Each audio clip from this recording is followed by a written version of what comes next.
On est toujours ensemble sur France 24. Bienvenue si vous nous rejoignez. On va plus loin dans un instant avec Paolo Levi, correspondant ici à Paris de l'agence italienne l'ANSA. Bonjour Paolo, merci d'être avec nous. Face à vous, Gauthier Ribinski, chroniqueur international à France 24. Bonjour Gauthier. Bonsoir.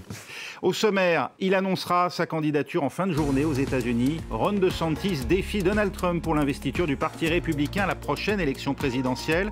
Une annonce inédite sur Twitter et avec Elon Musk pour lancer sa campagne, pour l'heure encalminée dans les sondages. Et puis la France cherche à renouer avec l'Italie. Catherine Colonna sera à Rome demain pour tenter de résoudre la crise ouverte par les critiques de Gérald Darmanin envers la politique migratoire de Giorgia Meloni. On en parle tout de suite, on va plus loin.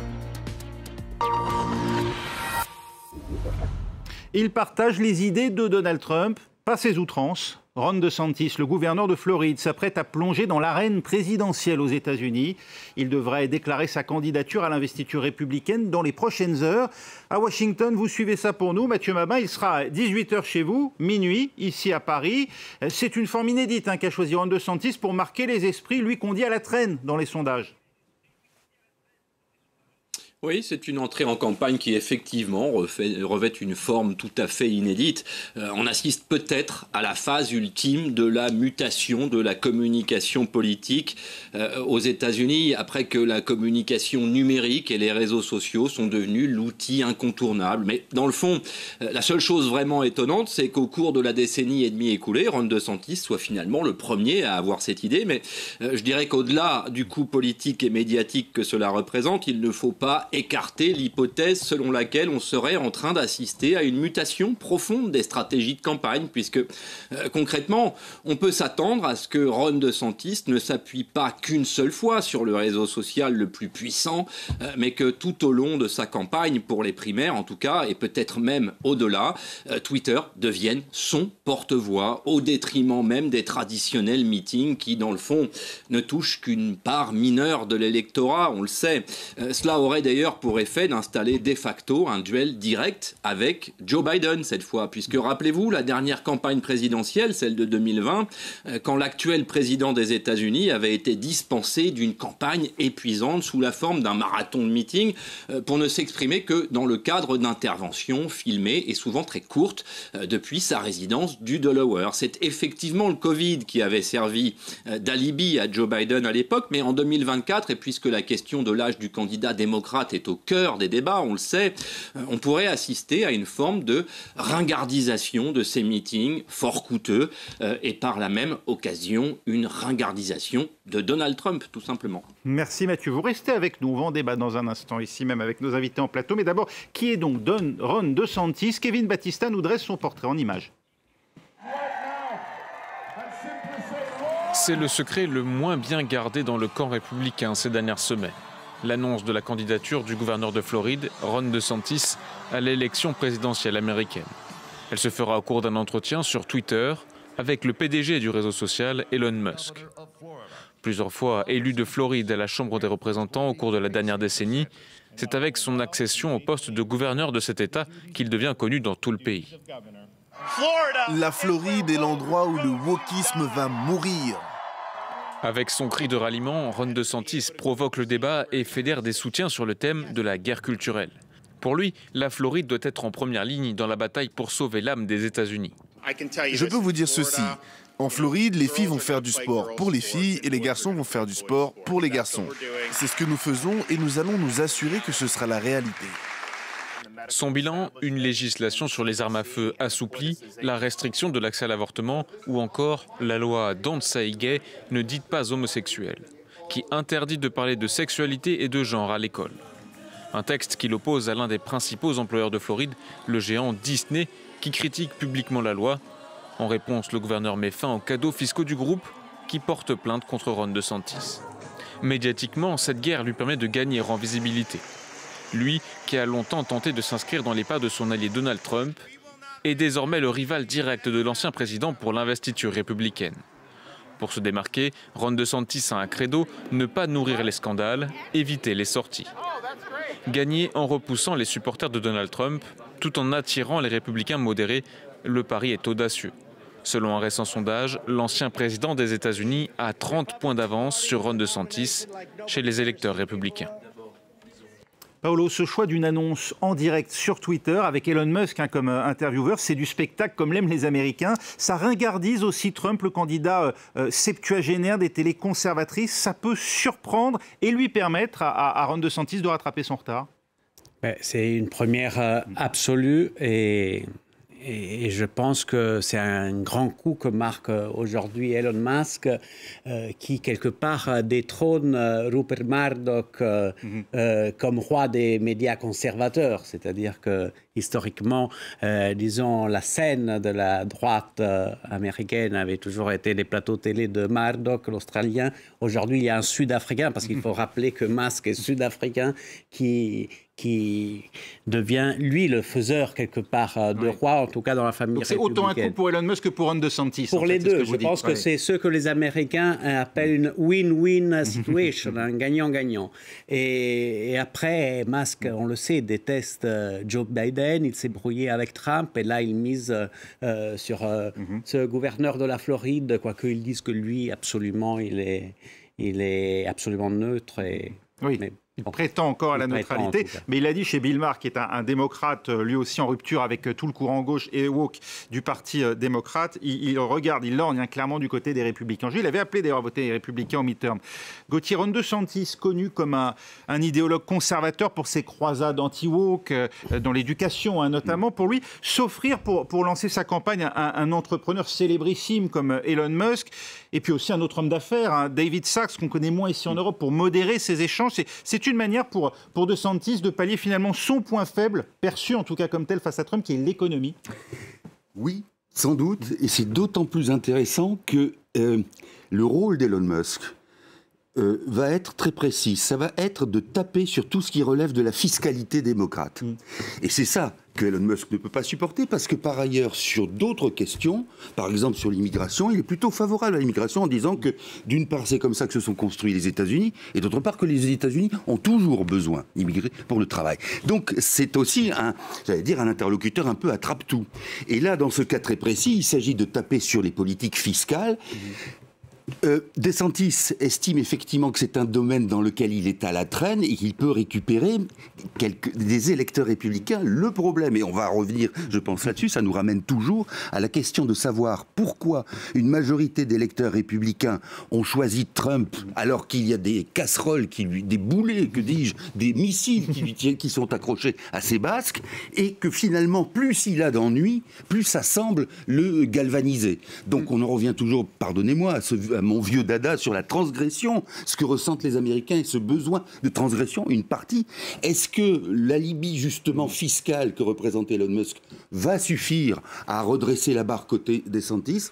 Ou est-ce que le populisme de Trump est déjà allé trop loin? Je vais vous faire réagir dans un instant, Paolo. Mathieu, ça annonce aussi, c'est un axe de campagne, le rôle que pourrait jouer Musk et son réseau social Twitter en faveur de DeSantis, comme on s'en souvient avant, Breitbart News de Steve Bannon, et puis Cambridge Analytica quand même avait aidé Trump à être élu en 2016.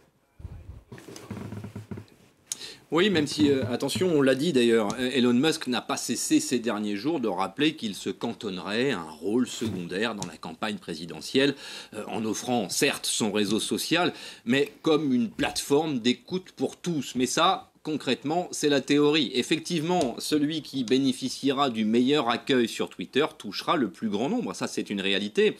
Et c'est là que Donald Trump a probablement commis une erreur tactique en développant son propre réseau social, puisque Truth Social, c'est le nom du réseau social de Donald Trump, n'est finalement qu'une bulle à l'intérieur de laquelle se retrouvent des électeurs déjà largement acquis à l'ancien président, pendant que Ron DeSantis vise à la fois les électeurs conservateurs, mais plus largement les orphelins républicains, ceux qui, au cours de la décennie écoulée, ne se retrouvaient plus dans les républicains MAGA, comme on les appelle désormais. C'est le sobriquet que leur a donné Joe Biden en annonçant sa candidature. Les orphelins de Reagan, de Bush ou encore de John McCain, ceux-là auront très probablement un candidat pour les primaires, ou plutôt une candidate en la personne de Liz Cheney. Mais clairement, pour le rival de Donald Trump, pour Ron DeSantis, cette réserve de voix touchée par l'abstentionnisme, on le sait, devient à la portée de Ron DeSantis, qui n'est pas le moindre des paradoxes, puisqu'on va le voir, on en a déjà un peu parlé, les positions du gouverneur de Floride sont aujourd'hui encore plus radicales que celles de Donald Trump. Oui, Paolo, c'est étonnant de voir à quel point Ron DeSantis s'est banalisé auprès des médias américains qui pointent surtout son manque de charisme, finalement, tandis que sur le fond, il passerait ici en Europe pour un dangereux réactionnaire. Ben oui, et c'est tout dire à quel point le débat public aux États-Unis est devenu polarisé, c'est quelque part radicalisé, et le manque de charisme, effectivement, est un des points faibles de DeSantis. Vous avez peut-être entendu aujourd'hui la petite phrase qu'a sortie Donald Trump quand il a dit il aurait besoin des DeSantis qu'on lui greffe une personnalité. C'est vraiment violent. Donc ça promet, cette campagne interne chez les Républicains promet. C'est vrai que DeSantis a beaucoup de chemin à faire pour récupérer les niveaux de Donald Trump, mais il a aussi une cagnotte apparemment de 110 milliards de dollars. C'est énorme, avec laquelle il va bombarder probablement en promotion électorale, etc., les États-Unis d'Amérique. Donc, on va voir. Il manque encore un petit peu à l'élection, et donc il y aura de quoi faire. On sous-estime la dangerosité du personnage de DeSantis, Gauthier. Oui, ne serait-ce que... Je reprends le dernier terme de votre question à Paolo, quand vous avez dit, est-ce que le manque de charisme de DeSantis peut le desservir ? Écoutez, ça me semble... Et c'est surtout son discours qui devrait le desservir. C'est-à-dire que vous avez là quelqu'un qui ressemble à ce que les États-Unis ont vécu avec le macartisme, c'est-à-dire la traque. Par exemple, aux professeurs dans l'éducation qui vont parler de ce qu'est la sexualité. Pour DeSantis, il ne faut plus parler sexualité. Il ne faut plus parler d'avortement, qui est fermement condamné. Et surtout, il ne faut plus parler de l'esclavage. Il y a même une loi concernant le fait qu'il ne faut pas déstabiliser les enfants en leur rappelant les actions de leurs ancêtres. Donc, si vous avez un ancêtre qui a été ségrégationniste et qui a maltraité ou qui a tué des Noirs, il ne faut surtout pas en parler. Donc, vous voyez cette propension à l'amnésie américaine, sans compter qu'elle verrouille les comportements de ceux qui vivent aujourd'hui, c'est ça qui devrait être scandaleux. Et vous avez raison tous les deux, quand vous disiez tout à l'heure, finalement, on se contente de juger la performance rhétorique, gestuelle du personnage. C'est quand même voir l'abîme à côté. Et comme vous disiez, oui, on mésestime, on sous-estime le pouvoir nocif, la nocivité d'un DeSantis. Difficile de dire, en tout cas, Mathieu, pour qui penchera l'électorat républicain. DeSantis mène, pour l'heure, Paolo vient de le dire, dans les levées de fonds, mais pas dans la collecte de soutien.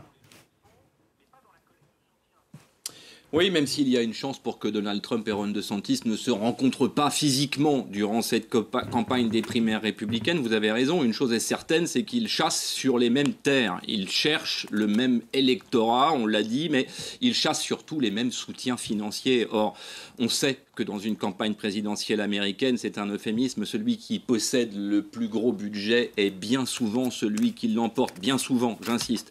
En cela, Donald Trump a le bénéfice de l'expérience, c'est clair, le bénéfice des réseaux financiers également, et risque enfin de coiffer Ron DeSantis au poteau sur ses propres terres, puisque Donald Trump, il ne faut pas l'oublier, est un résident de Floride. Et enfin, le fait que Donald Trump se soit déclaré avec plusieurs mois d'avance peut aussi constituer un avantage significatif. Même si à ce stade, il faut rester extrêmement prudent sur la course au financement des campagnes, puisque, rappelons-le, la bataille pour les primaires qui s'engage démarre anormalement tôt dans cette élection, et donc tout peut encore arriver. Tout peut encore arriver, avec en face un candidat Joe Biden qui, lui, semble faire l'unanimité de son camp. Par défaut, Paolo Lévis, il y a un vrai danger pour les démocrates, avec d'une certaine manière, aujourd'hui, contraint d'une certaine... parce que c'est la tradition américaine d'emboîter le pas de ce président, dont on connaît malheureusement aussi les faiblesses et la précarité liée à son âge. Absolument, et c'est un président qui est en guerre aussi, parce que, disons, les États-Unis sont en train d'avoir un rôle fondamental dans le conflit déclenché par la Russie en Ukraine. Donc, je pense que Biden, il joue sa carte de père de la nation. est grand sage. Et de l'autre côté, Trump, il est connu pour ses outrances. On n'oublie pas l'invasion de ses supporters à Capitol Hill. Et je pense que DeSantis a de vraies cartes à jouer parce qu'il a les mêmes paradigmes idéologiques de Trump, mais sans les outrances. Oui. C'est Trump sans le plafond de verre, d'une certaine manière, Gauthier, en tout cas aux yeux de son électorat. Oui, alors c'est à voir, parce qu'on peut être attiré par le plafond de verre parfois. Mais simplement, il me semble que parmi les défauts, les problèmes, les obstacles qui se mettent sur la route de Biden, il y a le fait qu'au sein du Parti démocrate, vous n'avez aucune fraction de gauche qui est capable à s'opposer au wokisme, précisément. Parce que le wokisme est une sclérose, finalement, identitariste, puisqu'on considère les gens uniquement par ce qu'ils sont, qu'ils soient sexuellement orientés de telle manière, la couleur de leur peau, etc. Et là, vous avez en face deux candidats qui sont Trump et DeSantis qui vont récupérer ça à fond en prouvant, au fond, en essayant de prouver que le Parti démocrate est noyauté, gangréné par le wokisme, et personne du côté de Biden pour dire non, c'est pas ça être démocrate, c'est pas ça éventuellement être de gauche. Donc ça, c'est un handicap qui, me semble-t-il, devrait surgir dans la campagne ultérieure. Vous êtes d'accord, Paolo? Oui. En tout cas, merci à vous deux et à Mathieu Mabin qui est avec nous en direct de Washington. Un mot pour vous dire, on vient de l'apprendre, cette nouvelle très triste, le décès de la chanteuse Tina Turner à l'âge de 83 ans. Voilà, la nouvelle vient de tomber à l'instant. On rejoindra sans doute Loïc Piala à Los Angeles d'ici une quinzaine de minutes. La France, elle envoie 40 militaires de la sécurité civile et des moyens de pompage en Italie après les inondations qui ont fait 15 morts en Émilie-Romagne. Autre geste de bonne volonté, la ministre des Affaires étrangères, Catherine Colonna, elle se rend demain à Rome pour tenter de résoudre la crise ouverte entre les deux pays. À l'origine, les critiques émises par Gérald Darmanin. Au début du mois, le ministre français de l'Intérieur s'en est pris à Giorgia Meloni, la présidente du Conseil italien, qu'il estimait, je cite, incapable de régler les problèmes migratoires sur lesquels elle a été élue. Des propos qu'il a réitérés la semaine dernière chez nos confrères de France Inter. C'était au micro de Nicolas Demorand. Écoutez. Gérald Darmanin, vous avez eu une altercation verbale au début du mois avec Giorgia Meloni, la présidente du Conseil italien, en lui reprochant d'être incapable de régler les problèmes migratoires. Elle vous avait répondu « Je mettrai en garde contre l'utilisation d'autres pays pour régler les problèmes de politique intérieure ». Est-ce que vous maintenez ce que vous avez dit, à savoir qu'elle est incapable de régler les problèmes migratoires? L'immigration, c'est extrêmement difficile, et quand on fait des promesses inconsidérées, quand on est notamment d'extrême droite, je crois que Mme Meloni, elle n'est pas franchement progressiste de gauche, et ben oui, on s'aperçoit que la réalité est plus dure. Des propos qui avaient conduit le chef de la diplomatie italienne Antonio Tajani à annuler sa rencontre initialement prévue avec Catherine Colonna à Paris, rencontre qui aura donc lieu demain, mais à Rome. On serait tenté de faire un mauvais jeu de mots. Catherine Colonna va à Canossa, Paolo Levi. Mais en Émilie-Romagne, Canossa, si je ne m'abuse. Écoutez, en tout cas, c'est une belle métaphore, mais disons que c'est un beau geste de réconciliation après ces 3 semaines de haute tension entre l'Italie et la France. Giorgia Meloni et le président de la République Emmanuel Macron ont déjà eu l'occasion de parler face à face et au G7 d'Hiroshima et avant même au sommet du Conseil de l'Europe à Reykjavik. Et ça a été déjà un pas vers la réconciliation. Et maintenant, demain, ce voyage de Catherine Colonna est très symbolique parce que la France et l'Italie ne peuvent pas faire une sans l'autre.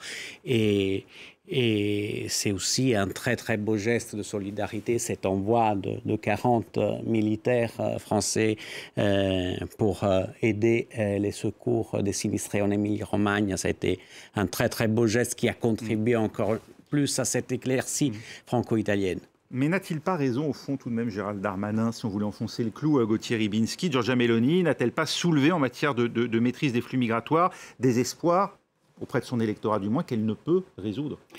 Alors il y a 2 choses dans la question, parce que là on voit un personnage d'extrême droite et un autre de la droite dure, on a envie de dire qui se débrouille. Il y a le comportement du ministre français de l'Intérieur, qui a un agenda personnel. Et vous vous souviendrez que ce n'est pas la première fois qu'il tient ce type de propos.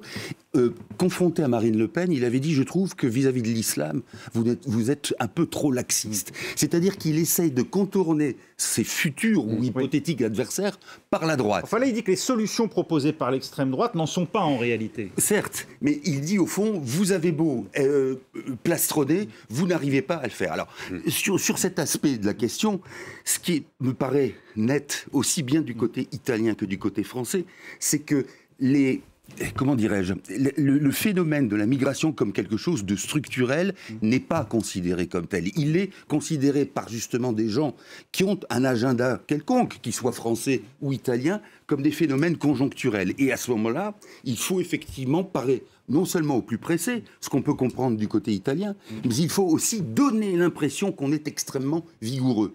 Et ça ne résout rien. Je pense que d'un côté presque idéologique, quand vous dites...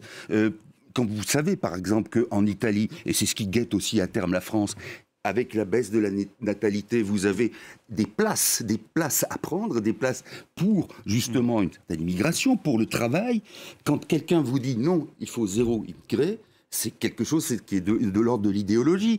Et c'est pour ça que c'est toujours étonnant de voir Gérald Darmanin se prendre le bec avec des gens qui ne sont pas, au fond, très éloignés de ce qu'ils pensent. Alors, il y a la question de la démagogie des promesses et du réalisme ou pas de la politique mise en œuvre, en l'occurrence de maîtrise des flux migratoires, Paolo, mais compte tenu de ce que vit l'Italie au quotidien, c'est-à-dire ces arrivées de navires par la Méditerranée, qu'elle tente soit de repousser, soit d'accueillir, ça a été très mal vécu comme un manque de solidarité de la France. Ces remarques à l'égard de Giorgia Meloni, mais qui en fait sont visiblement ressenties par l'ensemble des Italiens. Oui, absolument. Disons, on peut se réjouir d'un côté de l'émergence d'une forme de débat public et d'espace politique européen. C'est vraiment, même si c'est vraiment les prémices, le tout début. Mais de l'autre, il faut aussi garder une forme d'équilibre entre le politique, la politique politicienne et la diplomatie. Alors, si c'était Stéphane Séjourné, qui lui aussi, le leader de Renew au Parlement européen, tacle Giorgia Meloni, c'est absolument légitime parce qu'il est dans son rôle de député européen et de chef d'une grande formation politique européenne. Quand c'est un ministre de l'Intérieur, donc avec un rôle très très régalien, c'est vrai que cela peut susciter de l'irritation en Italie, et c'est le cas même parce que l'Italie a été laissée très très seule face à cette question pendant des années, et aujourd'hui la réponse doit être éminemment européenne. Vous savez, la grande bataille qui est en train de mener l'Italie ces dernières années, c'est celle d'introduire en Europe un principe, c'est-à-dire que ceux qui débarquent sur le territoire, sur les côtes italiennes, ne débarquent pas en Italie, mais débarquent en Europe. Et pour changer les choses, il faudrait une grande réforme des traités de Dublin qui établissent justement le principe inverse. Donc, je pense que cette brouille, il y a plus d'inconvénients que d'avantages, même parce que l'Italie et la France ont des intérêts absolument convergents sur 90% des grands dossiers européens. Je pense à la réforme du pacte de stabilité. Je pense à un défi énorme, celui de rendre le principe du plan de relance, c'est-à-dire la mutualisation de la dette, une forme de vraie fraternité européenne, non plus seulement un instrument conjoncturel lié à la pandémie, mais quelque chose de structurel qui puisse accompagner l'Europe dans les prochaines décennies. Donc l'Italie et la France sont à l'unisson sur 90% des sujets européens. Je pense que Catherine Colonna va demain chercher à nouveau l'entente avec Tajani parce que les deux pays sont conscients de cela. Et la politique politicienne, on ne connaît pas les ambitions personnelles de Darmanin, mais c'est vrai que dernièrement, il se distingue en tout cas dans l'exécutif pour des déclarations parfois assez fortes. Je pense à celle sur le nouveau Bataclan pendant les JO, c'était quand même très très fort et personne ne l'a repris de ces... Donc il est dans une posture très darmaninienne. Il veut se distinguer peut-être du reste du gouvernement. La France, dans le manque de solidarité, disons, qu'ont montré les Européens envers l'Italie et la Grèce, qui sont en première ligne dans l'accueil, et puis l'Espagne, bien sûr, dans l'accueil des réfugiés qui traversent la Méditerranée. La France porte une responsabilité, d'après vous, Gérald Darmanin, et dans l'avènement de Giorgia Meloni, donc, à la tête de l'Italie.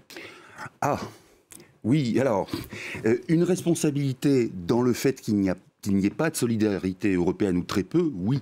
Parce que vous voyez bien qu'à chaque fois, en Europe, et je rejoins ce que disait Paolo, on est en train de se refiler la patate chaude, alors qu'effectivement, la réaction devrait être unanime. Et même aujourd'hui, vous avez des pays comme les Pays-Bas qui disent « Attention, renvoyer les gens en Italie, vu les conditions dans lesquelles ils se trouvent avec un régime d'extrême droite, c'est peut-être impossible parce que c'est leur nuire. » Donc effectivement, ce consensus européen, on l'a pas. Et dans ces cas-là, il est très facile de dire aux Italiens, débrouillez-vous.